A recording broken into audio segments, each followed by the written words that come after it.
Brickheads. My name is Manish Kumar. So today we are going to discuss two main aspects of Indian economy, law of demand and law of supply.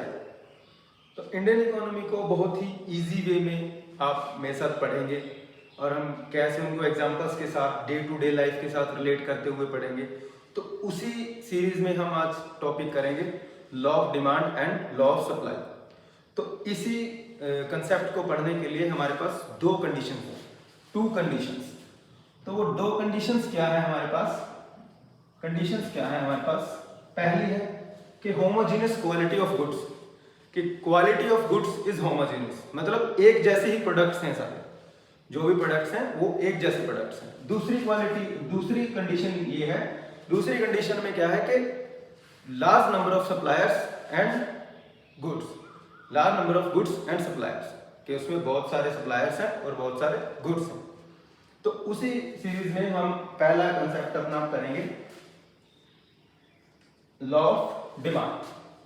तो law of demand को करने के लिए हमारे पास सबसे पहले ये किसके पर्सपेक्टिव से होता है लॉ ऑफ डिमांड? ये कंज्यूमर के पर्सपेक्टिव से किया जाता है कि कंज्यूमर, ये कंज्यूमर के लिए, कि कंज्यूमर की क्या है अफोर्डेबिलिटी, कंज्यूमर की अफोर्डेबिलिटी के अंदर कोई भी प्रोडक्ट्स आ रहे हैं तो उसकी क्या है वो अफोर्डेबिलिटी, कि वो अफोर्डेबल है या नहीं। तो ये लॉ ऑफ डिमांड स्टेट करेगा। उसमें क्या आएगा हमारा कि जैसे ही गुड्स के प्राइस कम होंगे तो क्वांटिटी डिमांड बढ़ेगी, और जैसे ही प्राइसेस अप होंगे क्वांटिटी डिमांड कम होगी। तो यही है लॉ ऑफ डिमांड। अब लॉ ऑफ डिमांड को हम एक एग्जांपल के साथ समझेंगे। लॉ ऑफ डिमांड को एग्जांपल के साथ समझने के लिए हम क्या करेंगे, एक एग्जांपल लेंगे। फॉर एग्जांपल अनियन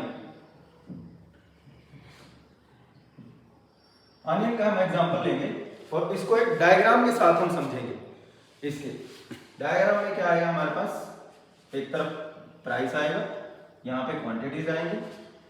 तो हमारे पास क्या है, सबसे पहले यहाँ पे प्राइस आ गया, यहाँ पे क्वांटिटीज आ गई।